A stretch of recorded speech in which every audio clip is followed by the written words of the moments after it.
नमस्कार मंडळी हिंदू दैवत आणि धर्म याच्यावरती कोणीही टीका करतं। उठल्या सुटल्या कोणाच्या माध्यमातून आणि कोणत्याही व्यक्तीच्या माध्यमातून टीका केली जाते। आई बसली, आई कुठे बसली, आई कोणी बसवली, माकड हनुमान झाला, मग एखादा उंदीर असला तर त्याला मारतो आपण घरात, आणि गणपती जवळ असला की त्याची पूजा करतो। त्याचबरोबर राम हे भरत सोबत होते, मग भरत काय करत होता, त्यामध्ये राम काय करत होता, आणि बरंच काही बोललं जाते। अशा लोकांना हिंदू धर्मात कसा थारा मिळतो आणि हिंदुत्व करणारे लोक त्यांना नेमकं का समोर घेतात, कशा पद्धतीने या खुर्चीसाठी आणि राजकारणासाठी आपण आपले धर्म, त्याचबरोबर समाज, त्याचबरोबर जातीवाद ह्या गोष्टीला कशा पद्धतीने परावृत्त होतो, अशीच सुषमा आंधळे याच्यावरती आपल्याला थोडकं बोललंच पाहिजे। आणि त्याची आतापर्यंतची काय भूमिका आहे याच्यावरती सुद्धा एक नजर टाकलीच पाहिजे।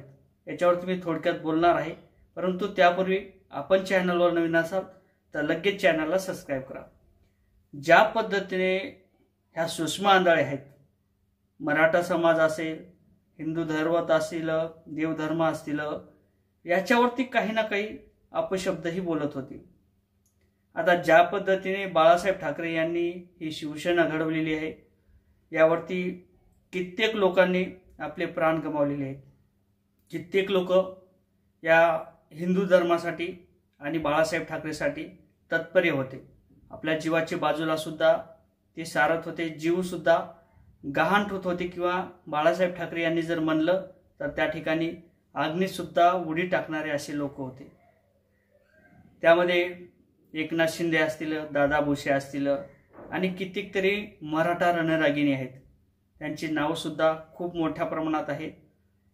आणि असेच काही मराठा समाजासोबत आणि बाळासाहेब ठाकरे यांच्यासोबत काही घडलं होतं।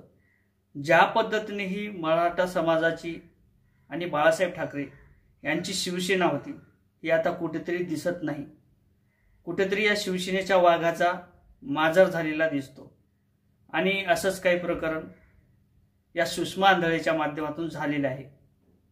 ज्या पद्धतीने ही विरोधी पक्षात होती किंवा ही पक्षात नव्हती, त्या टायमाला हिचेच जे बाईट होत्या, हिच्याच काही मुलाखती होत्या, मीडियाच्या समोर काही बोलत होती, बाई बसली, बाई बसवली, बाई बसवली हे काही घाण शब्द आहेत, परंतु ती मोडून तोडून टाकायची।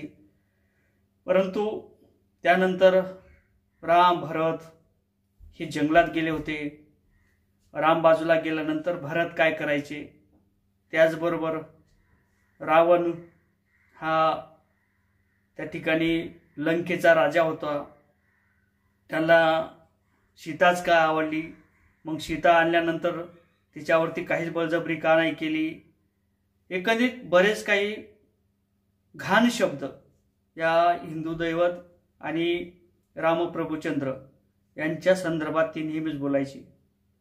माकड हनुमान मंदिर बसवल्यानंतर त्याची पूजा करतो, शेतात आल्यानंतर त्याला काडीनं मारतो, गणपतीजवळ उंदीर दिसला तर त्याची पूजा करतो, आणि जर घरात असला, मंदिराजवळ असला, गणपती मंदिराजवळ असला किंवा घराच्या बिळात जर असला तर आपण त्याला मारतो, अशी ही नेहमीच बाई बोलायची। बाई बसली, आई बसली, चप्पल का सोडली, नाही आमची आई बसली, असे वाकडे तिकडे शब्द करून ही बोलायची। आणि याच सुषमा आंधळेने आहे तिला उद्धव बाळासाहेब ठाकरे त्यांच्या शिवसेनेत घेतात। कुठेतरी शिवसेना अस्तित्वात राहिली का नाही? ज्या मराठा समाजाचा किंवा आपण हिंदुत्व दाखवत होतो, बाळासाहेब ठाकरे जे हिंदुत्व दाखवत होतं ते आता कुठं दिसत नाही। ज्या पद्धतीने बाळासाहेब ठाकरे होते त्या टायमाला एक वचक होती, या अख्ख्या मुंबईला एका टायमाला बंद करण्याची ताकद फक्त बाळासाहेब ठाकरे यांच्यामध्ये होती।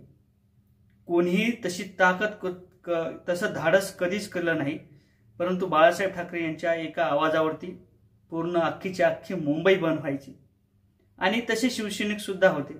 असे शिवसैनिक असताना या सुषमा आंधळेला का पद दिलं, असाही एक मोठा प्रश्न पडलेला आहे. आणि ही हिंदू धर्मावर काही जी बोलायची त्या सुषमा आंधळेला आपण शिवसेनेत घेतलं, ही एक मोठी शोकांतिका आहे. कित्येक तरी रणरागिणी आहेत, कित्येक तरी शिवसैनिक आहेत ज्यांना आपलं आयुष्य पूर्ण या शिवसेनेला मोठं करण्याकरता पूर्णपणे संपवलेले आहे. ते नाही दिसले, त्यांना कोणतं पद देता आलं नाही, ते शिवसैनिक संपवता आले नाही. यामध्ये काही प्रामाणिक शिवसैनिक होते, ते सुद्धा शिवसेनेतून बाहेर पडले आणि स्वतःचं अस्तित्व कुठेतरी शोधत होते. जोपर्यंत बाळासाहेब ठाकरे होते, या शिवसेनेचा काँग्रेस कधीच होऊ देणार नाही असं ते नेहमीच बोलायचे. परंतु कुठेतरी आता हेच उद्धव बाळासाहेब ठाकरे, मी एक शिवसैनिक आहे, कडवा शिवसैनिक होतो आणि आज आहे, कारण तर हिंदुत्व हे माझ्यासाठी खूप मोठं आहे. परंतु ज्या पद्धतीने ही सुषमा आंधळे असेल मराठा समाजावर शेण फेकत होती, या सुषमा आंधळेचा समाचार एका मराठा रणरागिणी घेतलेला आहे. तो खूप मोठ्या प्रमाणात व्हिडिओ सुद्धा व्हायरल झालेला आहे आणि तो न्यूजच्या माध्यमातून, एबीपी माझाच्या माध्यमातून सुद्धा आपल्याला पाहायला मिळेल. तो आपण सर्च करून पाहू शकतो. या सुषमा आंधळेला 2-4 झापडा मारलेल्या आहेत आणि त्यांना त्या सुषमा आंधळेला जाब विचारलेला आहे, हिला कसं काय येऊ दिलं इथं, असंही त्या बोलल्या होत्या.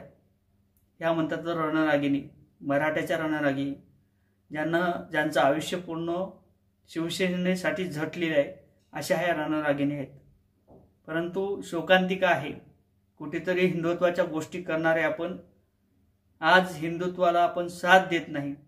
कोणीही उठायचं आणि पक्षात यायचं, खुर्चीसाठी आपली सत्ता पणाला लावायची, जी अस्मिता आहे ती पणाला लावलेली आहे आणि कोणीही यायचं आणि आपल्या हिंदू धर्मावर बोलायचं, देवदेवतावर बोलायचं.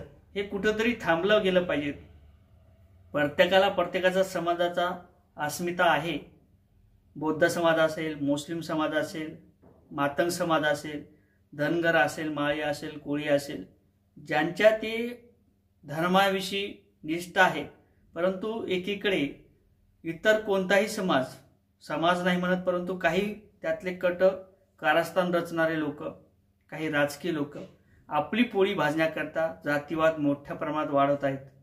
काहीतरी बोलायचं आणि त्यांची पोळी भाजायची आणि सत्ता त्या ठिकाणी काबीज करायची, अशा त्या लोकांच्या एक काय म्हणतात त्याला भूमिका किंवा मानसिकता आहेत. त्या मानसिकतेने समोर गेलेले आहेत. हे कुठंतरी थांबलं पाहिजे. कडवा शिवसैनिक म्हणून अशा लोकांना थारा दिला नाही पाहिजेत असं मला तरी वाटते. आता शेवटी पक्षप्रमुख आहेत, उद्धव बाळासाहेब ठाकरे आहेत, यांनी तो निर्णय घेतला पाहिजे आणि अशा लोकांना बाहेर हकललं पाहिजे. हेच उद्या पक्षाच्या बाहेर पडल्यानंतर हेच लोक परत हिंदू धर्मावरती काहीतरी चिखलफेक करणार आहेत. मला तरी वाटतं की अशा गोष्टी व्हायला नाही पाहिजेत. असा जातीवाद किंवा हिंदुत्व किंवा एखाद्या समाजाला टार्गेट आपण केलं नाही पाहिजे. आता तुम्हाला काय वाटते कमेंटमध्ये सांगा. व्हिडिओ आवडला तर शेअर करा. जय शिवराय.